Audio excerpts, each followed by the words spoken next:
I know your favorite song and mine, Swastika Eyes, we see on the album twice. And yeah, for whatever reason, let's throw it to a couple different people. Again, that idea of different people contributing, different people, sharing the message and spreading it, kind of almost you know, a little game of telephone. I almost look at it as like, okay, one person has this message with the song, now another person has it. How does it come out, from them?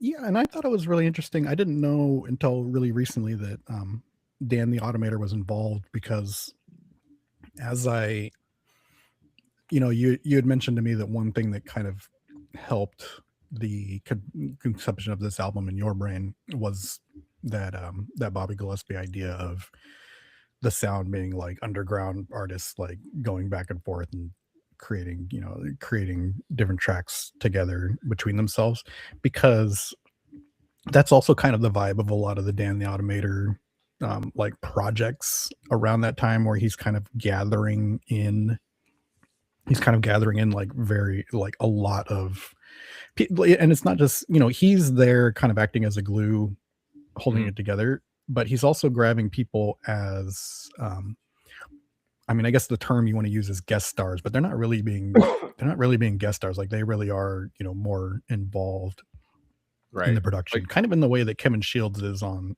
this. Like, he's not a he's not a member of Primal Scream, but he's also there. Like he's really working on stuff with them too. right. Like Like it's he's it's a very contributing to collaborative three effort. tracks. He's helping Mhm. with the production, the mixing, he's, yeah, he's a major player, however you want to classify that. And yeah, I think that's kind of cool that they did leave it open to so many voices and so many interpretations. Kind of almost the antithesis of like too many cooks in the kitchen. They Mhm. allowed many cooks in the kitchen on this, and I think it helped create, certainly what they came up with. And the idea was to have a diverse set of sounds. Bringing in all these different musicians definitely accomplished that in the way they went about it. But there would definitely could be a circumstance where you get all these guys in the same room together at the same time trying to work. It might be a shit show. It's a lot to go on, but they kind of divvied it out very well. So yeah, as they were recording, you'll hear on the album the recording and the content definitely moved to a more aggressive tone. You could hear in Bobby's words, his sentiments on the time and about the state of the world. Some of the distortion, was brought in by Kevin Shields, really just kind of a master of finding those gnarly guitar tones and taking things to a different sonic level. For the bass sound, they actually had a big old Ampeg bass cabinet, and they had blown out the speakers on it, but they plugged it in anyway just to see what it sounded like. And it was just so dirty and crusty, industrial sounding that they used it. They just popped it on its back so that it was, facing up, shooting out this distorted, shitty, broken speaker audio. And all of a sudden, it's like, oh, that sounds really cool for what we're trying to go for here. Let's mic it up. Hmm. Um, they had an old 70s Roland synthesizer that had an audio input in it. So they would run things like guitar, bass, drums into it, and then be able to manipulate the sounds with the synth. So again, they were, very much trying to find not just new sounds, but like how can we use this instrument for everything but what the instrument is actually designed for. Was kind of almost a mentality on it. And there's a quote on here. It says, "How do you discover things like that? Trial and error." Uh, and they say, if you get something that says guitar processor on it, then try everything else first. Always try what you're not meant to do, because that's how you usually end up getting something that sounds a bit different. There's an Electro Harmonics bass microsynthesizer that I was really into. We put everything through that. It was incredible on horns. It took the attack off the horns and made them morph. I just gotten it. So everything went through it on Exterminator. The vocals, the brass, the drums, everything apart from what you're meant to put through it. So, definitely a little bit of a rebellious, punky mindset, but also having fun with some tech and getting some cool sounds on it. Um, when they were miking the drums during recording, they actually had run it through a wah pedal. So guys would be sitting at the mixing board, bringing in the drum sound, recording it, and rocking the wah while currently doing it. So, they're kind of looking over like, what the hell are you doing? Oh, I got it going through a wah pedal. That's why it's sounding so, filter adjusted on the fly there. But yeah, it was very much a collage, approach to recording. Just try to utilize different sounds to find those magic moments. They had pulled in from dub, techno, punk, 70s rock, free jazz, and they wound up with a pretty diverse sounding album. Um, it's hard it's hard to singularly pigeonhole like a genre on it. I think it falls Oh under the yeah, rock umbrella because it's easiest to say that's Primal Scream. yeah, That's that's where they kind of come from. right. But within that, it's like, well, is this prog? Is this dance? I mean, what is this? It's kind of different on every track. Um, so there's another quote here. If you actually look at the work, then it's really about what we were embroiled in at the time, which was UK drug culture. So stepping outside of that for a second, a lot of the people say that this is a very politically charged album. Bobby's here saying, maybe you're reading into it too much, folks. So he says, yeah, it was about how we'd bought into outsider drug culture as rebels, being anti-authoritarian. But really, we got into it so deep, we were just mutilating our lives. There were people, friends of mine at the beginning of the 90s, who had showed real creative promise, great guitarists, artists, writers, or whatever they set out to do. By the end of the 90s, there was nothing. They were all addicted to heroin. I was continuing to document that spiral. Weirdly, people always say that Exterminator is political, but I don't know why the fuck they say that. So that's out of Bobby Gillespie's mouth, and Yeah. there, again, there's he kind of says a lot of things in his interviews, doesn't he? He Oh, of says, course. look at the times. He's a little Gallagher-esque. Exactly. How can I not be He likes angry? he likes to he's a little, yeah, he's got a little Morrissey. He likes to mess with the press. Totally, As the best of totally. theirs do. Exactly. He's got that, Scottish UK, wit and charm to him. And another great interview and guy to listen to tell stories. If you get a chance to pull up any Bobby Gillespie stuff on YouTube, like I kind of one of those instances, I like the guy more than I like the music. Where, Yeah. like he's just an interesting fella. But yeah, is it written like he says, through the prism of this is our life, as druggies. We're kind of storytelling through these devices to say it's almost like a political system falling apart because of how everything feeds into each other in drug culture. I don't know. Somewhere in between is the truth, and probably, I don't know, maybe Bobby Gillespie doesn't even really know where the line ends and stops.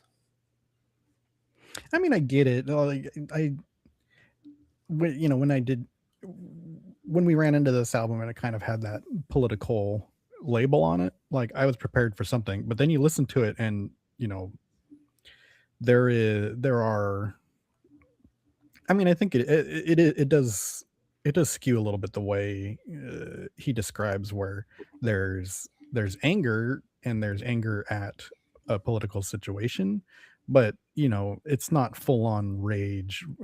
Specifically mentioning things that they're angry about.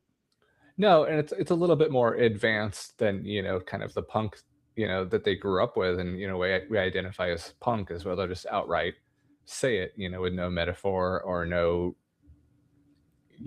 kind of veil to the lyrics. It's not just oh, fuck the government, fuck this, blah blah blah. It's telling story and giving it some detail to it. Um, so as the album comes out, January 31st, 2000, people are definitely excited about it. They had their big breakthrough, as you mentioned, with Screamadelica. So they're definitely a household name. The last couple albums, had done fairly well, but this one, back in the good graces of the critics, Metacritic, which kind of weighs everything out of 100, as we know. The album received 90, out of 100, so that's pretty good, considered Yeah, universal acclaim. yeah, and if you're not familiar, they kind of aggregate professional reviews, so this is a Right. true this is a true view of like what the magazines and everybody This else were isn't the thinking. Yeah, this isn't the Helio and Brady blog, brought into it there. NME magazine, the folks were kind of looking to, for our list here, rated it number 2 in its top 50 albums of 2000. And later at the NME Awards in 2001, it won Best Album of the Year. Uncut magazine, also number 2 out of 2000. So, pretty good.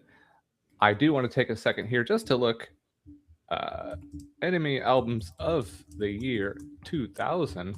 What was number one? Any guesses? Ooh, of 2000?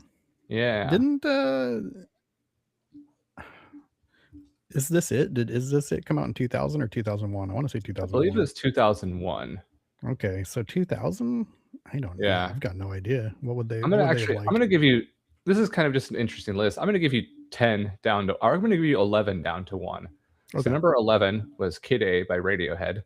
Wow. Number 2 was Kaleidoscope by Kellys. So hold on. So this is number 11 going all the way down to the one they like the most? Yes, 11. Wow. 11 So Kid A was at number 11? Yeah. Huh. Okay. I mean, funny how, we revisit this list and we might re-rank that, a little different historically, but yeah, I mean, I guess for I know we had a lot of listens on that. Yeah, Kid A was probably a big shock for a lot of people. Maybe it doesn't immediately jump out at them as their favorite thing. I get that. Totally. Number 9 was the Super Furry Animals album, MWNG. I'm not sure if that's Wang or if it's an abbreviation or something, but that's what it is. Number 8 was Dove's album Lost Souls. Number 7, the Marshall Mathers LP by Eminem. That one you could not escape. Number 6, Parachutes by Coldplay, with the song Yellow on there. Pretty damn popular. Number 5, At the Drive-In, Relationship of Command. Interesting. Well, number good for 4, them for recognizing. Yeah, right?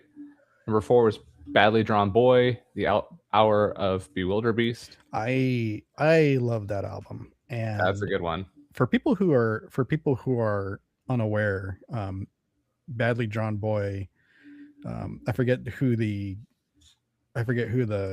electronica DJ he teamed up with, but he basically pulled a Primal Scream where he was kind of singer-songwriter, kind of almost like folk rock type guy back then, maybe a little funkier, but he teamed up with a electronic producer, a DJ, and they became Empire of the Sun, who are now a pretty big deal. So if you're into Empire of the Sun, go back and listen to Badly Drawn Boy stuff like that. Nice. I think I gotta listen to some. I really hope I'm not wrong about that. I think that was it. I'm gonna double check that as you go. But if Badly Drawn Boys people want to get in contact with us on any mistake we made, we'll be glad to hear from them. No biggie. Number 3, PJ Harvey, Stories from the City, Stories from the Sea. Number 2, as we said, Primal Scream's Exterminator. And the number 1 album, Queens of the Stone Age, Rated R. Oh, wow. Yeah. And yes, now that I'm looking this up, I'm wrong. Badly Drawn Boy is a guy named Damon Go. And Empire of the Sun, who was that?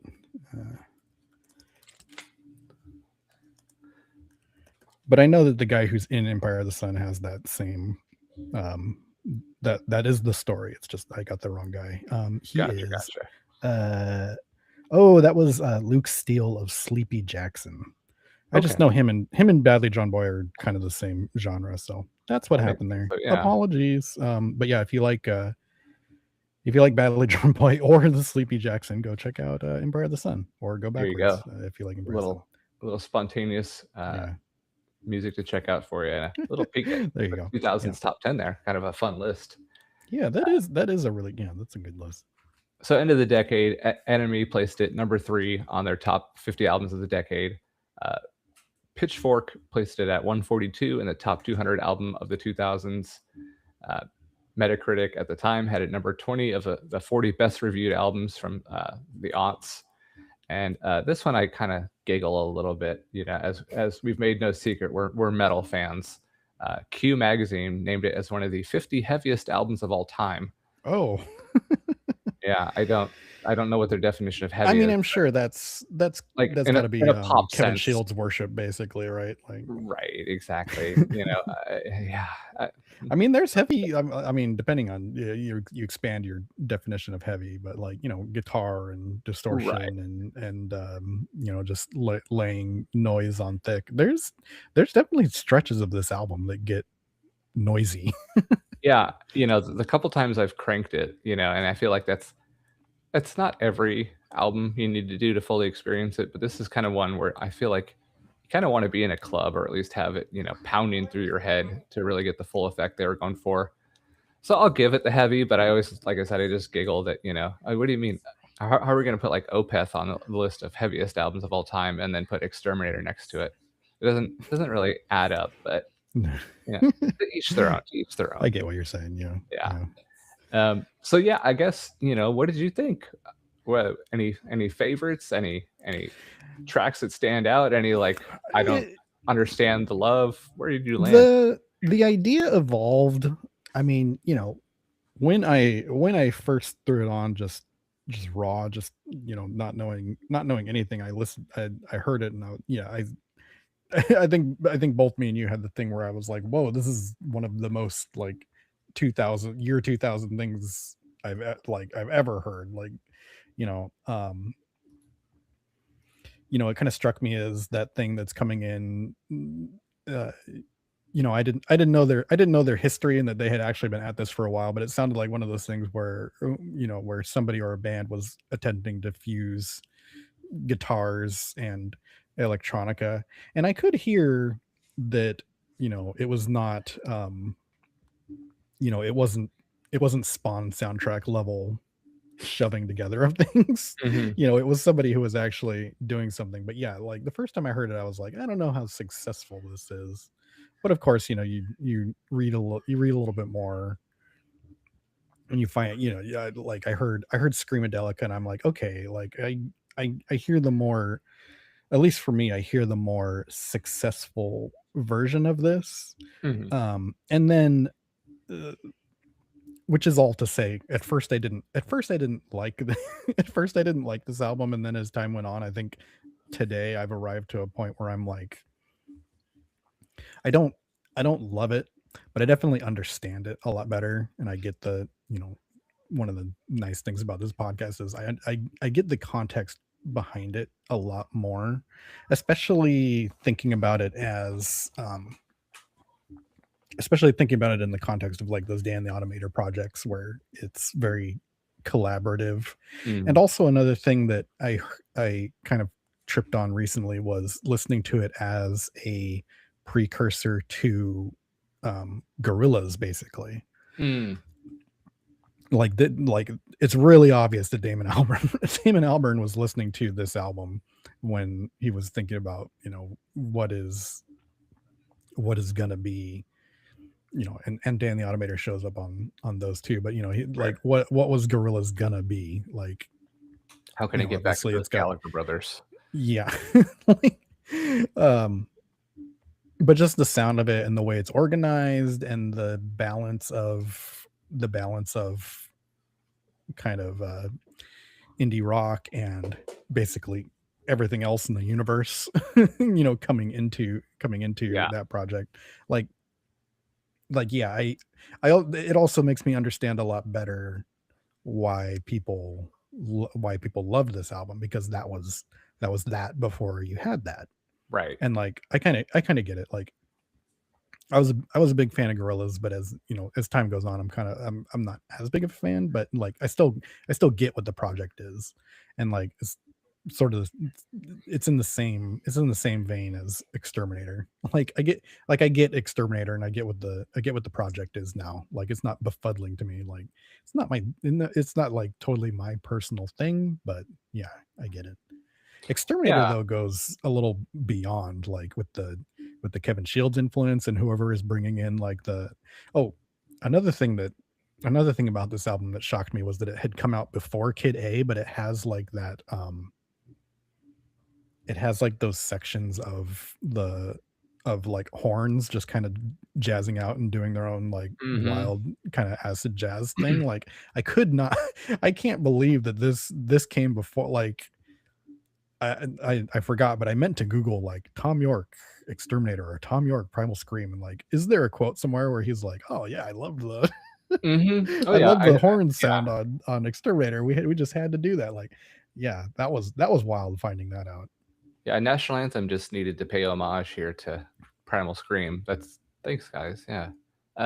Yeah. I don't recall a direct quote, but he definitely made a point to say that. Yeah, he enjoyed it. Um, What did you think of Bobby Gillespie's rapping? It's I mean that's another again, You like talk about like this. how it brings in everything, sound wise, Yeah, and that was one of those moments where it's like, well, okay, why not? It's you're not going to do this for a full album. That's cool. You're not Eminem, but have a little fun there. Kind of do a little hip hop thing. yeah, and I mean it fits right into. I mean it's not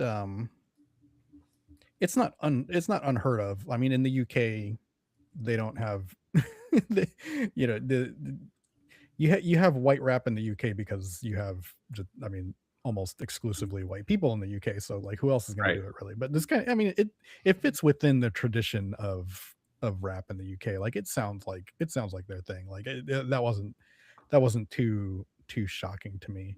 But also, again, that style and a lot of the sounds on this album are very much of what we talked about up top, where it's this basically 1 to 2 year moment in between the 90s and post 9/11, Right. where it's like, yeah, like this is a total anomaly, and they kind of, it's not their fault, but they kind of get dinged for being too early on a lot of this stuff. They were too early to this kind of Gorillaz concept. They were just 1 year too early of being angry at their government, because in about 2 to 3 years there's really going to be something to be pissed off at your government for. So it's like, You're well, mad what the now. fuck? Like, Yeah. yeah, like it's, and again, it's not their fault, but you listen to it and yeah, exactly, you're like, well, hold on for another couple years, and like Mhm. like what you're mad about now is gonna seem kind of quaint, which yeah, Yeah. it's just another, it's just another lens that makes looking back at this exact moment and like an album that comes out at that exact moment like difficult. Totally. I think for me, until I read kind of his insights about it being about drug culture, listening to it on the idea that it's very political and a lot of this UK politics stuff, I obviously I didn't have to live through. I don't have any firsthand knowledge of it. I feel like maybe there's an album that like I'm not going to understand, because yes, there are unifying themes here, but I'm not a UK citizen, and I think it definitely speaks to like there's still divide sometimes, when it comes to music across the water. There's certainly albums that land, with everybody. But one thing, I kind of thought about it in my head was like the album Toxicity by System of a Down. Uh-huh. It was number one on 9/11, and it had a lot of, American politics themes. And could I see it being as popular in the UK as I could here? Not really. Kind of specifically American, even though the guy's Armenian.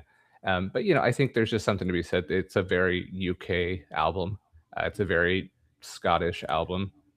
Kevin Shields, My Bloody Valentine is, that's for some circles of music and some areas of the world, that's an incredible get, to have.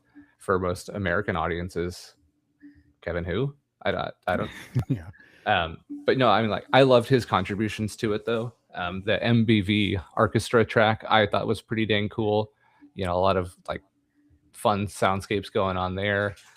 Shoot Speed, Kill Light. I love that song.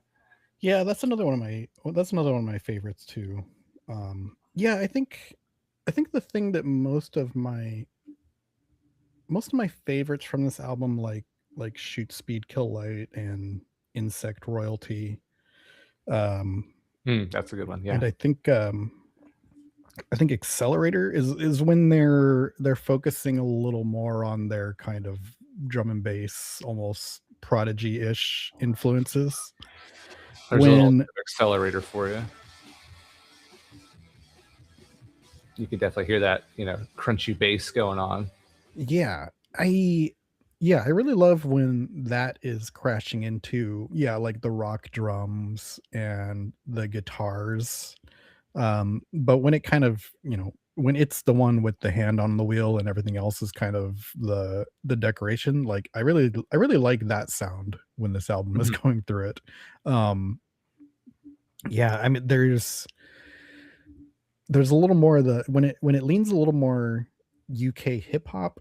It's not even that it doesn't sound. It's not even that it doesn't.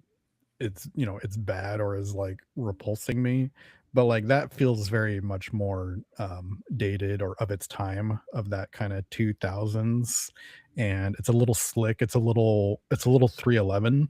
There's a little bit of, I mean, everybody at that time, as they were trying to fuse, they were trying to fuse rock and hip hop, you know Totally. a lot of people's touchstone at that moment, it seemed like, was, well, we'll sing, especially in the singing, like they're like, well, we'll start to sound like 311 because that sounds a little bit better overall this. But yeah, Right. that's definitely something that existed in in that kind of moment right there. Hmm.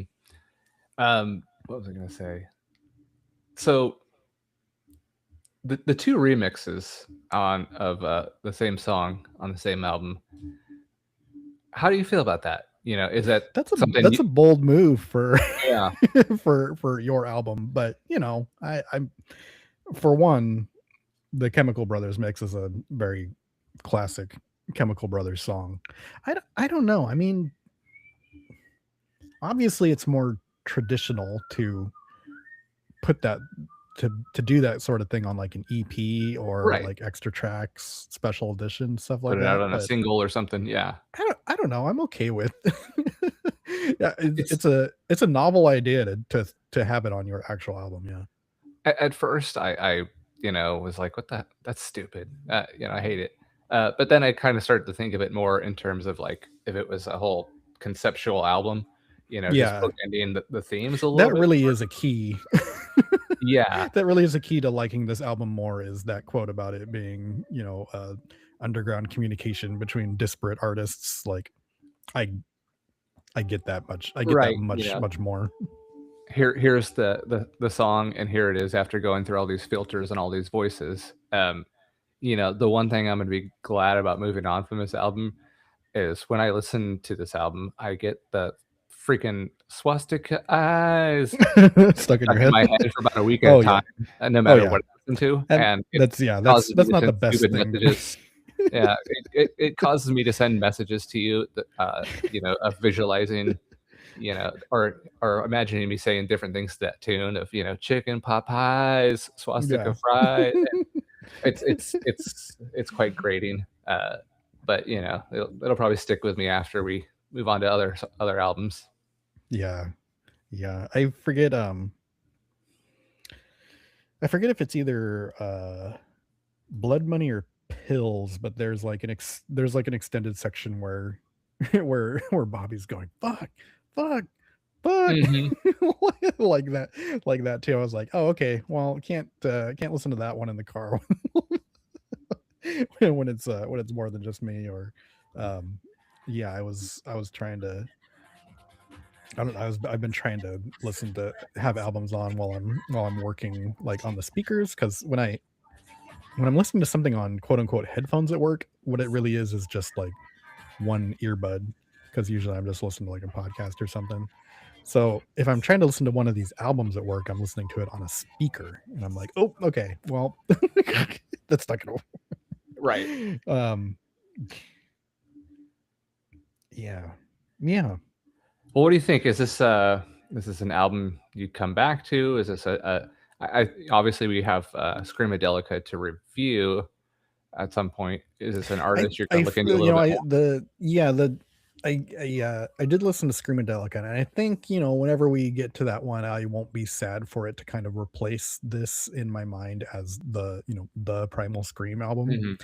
But I'm not gonna, I don't know. I'm not sad that this is gonna be like, for the moment, the Primal Scream album I'm most familiar with. Yeah. Um yeah. I mean, like I said, one of the nice things about the podcast is you're going to be forced to, and you're going to be forced to go through the history and the context of an album, which, other than other than Some more like than having others, to you talk need it. about, Yeah. yeah, other than having to talk about like who Kanye is, or things like that, or um having to talk about Patti Smith trying to reclaim certain racial slurs. Like most of the time, that's going to what is the word? I was going to say, it's gonna endear you Illuminate. to an Yeah. artist. It can almost never do anything other than help, right? And Right. it helped a lot this time around. I No, I still mean don't. that. It's not going to show up on my power rankings whenever we do them again. But yeah, Yeah. it's not something I dislike anymore. No, for the purposes of, studying and taking in new music, it's kind of a cool experience just to learn about it. I'm with you that, initially, ugh, I don't know about this. But yeah, researching, reading more, just, facing the fact, hey, we got to talk about this album. It was cool, to learn, and having that context definitely helps on some albums more than the others. Yeah. I think like Graham Yeah, Parsons if I'm for me, gonna like yeah, I if I want wouldn't to be a Graham Parsons guy. mm, But I have an appreciation for him now, hearing his story and just kind of knowing like the roots of that, genre was yeah. him. And It yeah, the last specific thing I wanted to mention that I forgot was, you had mentioned that that swastika eyes get stuck in your head. The thing that got stuck in my head from this album is from the intro of the first track, Kill All Hippies, where it's like I don't know where I should have looked up where it came from, but it's like the cartoon voice of like it sounds like a cartoon voice coming in over a radio, and it's like, this is call sign gorgeous. 10-4, good buddy. Destroy, kill all hippies. Like I I like that I like that as it's I assume it's a sample. it is. But Yeah, it says it's from it's a fun. It 1980 kind of film, Out of the Blue. oh really? Okay.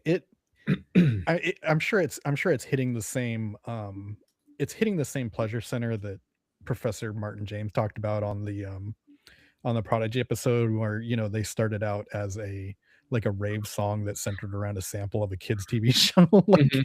it's doing that same. I mean, it's a cheap way to get somebody, but it got me. It's funny. It's cool. They've still got their plur DNA going on Yeah. there, at times. Yeah. Yeah. Yeah, Yeah. no, I think, the takeaway I'm left with is I still, like I said, I was never a Stone Roses fan, so I wouldn't say I like them more. But like Jesus and Mary Chain stuff, it got me listening to that again, and I really enjoyed it. And I don't If know, just kind yeah. of this very UK side of the list. It's Oh it's yeah. kind of got me back on track there. Yeah. If you haven't yet, definitely go check out the Jesus and Mary Chain episode of Bandsplain, which is pretty good. Yeah, Um yeah, very very much a band I didn't know their story at all until I listened to that one. It was just like, oh wait, these guys are a yeah. lot different. I thought They're they were very just kind of interesting. whiny, you know, guys, mopey guys playing their tunes, but no, they're kind of crazy as hell. Yeah. So as we kind of transition to the end of the episode, I think it's a good spot to review and mention what we have coming up, because this kind of we've kind of no one of the nice things is through no through no manipulations of our own, we're kind of setting up almost a season or a series of UK electronica, Hmm. and kind of the more the more hip hop, like trip hop side of things. We're kind Yeah, of yeah, we're kind of we're about to embark on a series besides one detour next week. yeah. But So this is sort of yeah, the kickoff of that series that we've like randomly got ourselves into. seemingly so. Yeah, kind of as you said, we're gonna do Pearl Jam next one out, uh, Mhm. do the album 10, and have some interviews, and yeah, we kind of it's nice having a little bit of opportunity to run into these shows, with a Yeah. little more prep time and find some interviews if we want. After 10, we're looking at Massive Attack's Mezzanine. Yep. After that, we're back with Prodigy doing Fat of the Land. Yes. And what do you think? You want to spin and see what's after that? Yep. Here's where we say we're gonna replace. We're gonna stick something in the queue. And do the random number generator. All right, let me give you a So little if spin you music have here. yep, of course, the official spin music now, the spin music that makes me go faster with the spin here. Okay, 1 through 500. I am hitting start now. And before I hit stop, what do you think is going to happen? Are we going to somehow end up with like a continuation of electronica, or do you think this is going to be the first time we hit a repeat number, or top 250, bottom 250? What's your feelings?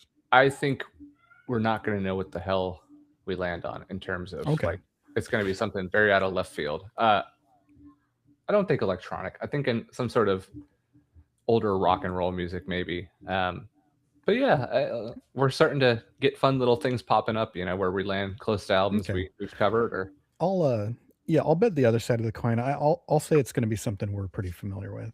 Let's see here. Okay, I'm about to hit stop. I got the official. Look at that hard copy. Yeah. The number I ended up with is 306. So if you want to pop that open, I'll pop open the list as well. I do. But I won't go to it just yet. I'll see if you can you read me off the description and see if I can guess it again. I've done pretty good lately. Although last week was kind of a big layup, but this album is from 1963, Columbia Records. Robert Zimmerman spins society's nuclear anxiety into a paranoid, poignant folk triumph. Oh yeah, I don't think I'm going to have that. Let's see. What is it? I'm scrolling to it now. Let's see. And 306. If you can see behind Robert Zimmerman. You got me. Yeah. The old interest. Yeah, it's super cool. Okay, so it's the freewheeling Bob Dylan. We have ejected ourselves from the electronica series completely. Right. Yeah. I mean, all right. Maybe we'll find a remix out there just to keep it going. But yeah. Rock on. Okay, we've run into Bob finally. That was we were right next to Midnight Vultures by Beck. Oh, yeah, that would have been fun. A Rod Stewart album, surprisingly, at the 305 there. Yeah, you go the Rod Stewart way, I'll go the Midnight Vultures way, and we'll see if we recognize anything here. 304 was the Orb. 309 Metallica's Black Album. I've heard of that. Just missed that. Wasn't that a Spinal Tap ripoff or something? Yes. Number 303, Charles Mingus. Number 302, Daft Punk, Homework. That would have been fun. That would have been the one to append behind Fat of the Land. That would have been a good. That would be good. Basically, our whole like next next bit could have been all that. Down at 310, we've got Steely Dan. And I don't know. There's a lot of stuff I don't really recognize. Graham Parsons' Grievous Angel is 317. There you go. Pretty close to that. And then just kind of, I was looking at the track listing here real quick for Free Will and Bob Dylan. Blowing in the Wind. The first track on there, like talk about your all-timers. Definitely gonna be some interesting music next time when we do Bob Dylan. Do we have the Dylan outro lined up? That'd be pretty cool. Funny you should mention that. We do. Well, as you find it, any final shout outs, plugs, errors besides the error I made on Badly Drawn Boy there? No, just again, thanks to all the listeners, and and as much as we're not doing it for ego, it is kind of just cool to see the little things like the numbers of people listening and enjoying our show, and know that somebody out there is listening to us other than just ourselves. So yeah, a couple of sick weirdos had us as like their number one podcast. Yeah. Again, help is available. Help is available. But until then, ladies and gentlemen, Mr. Dylan, hey, Robert Zimmerman himself.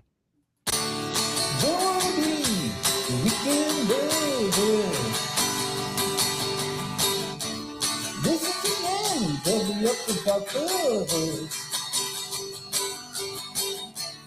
It's a podcast and you can love it.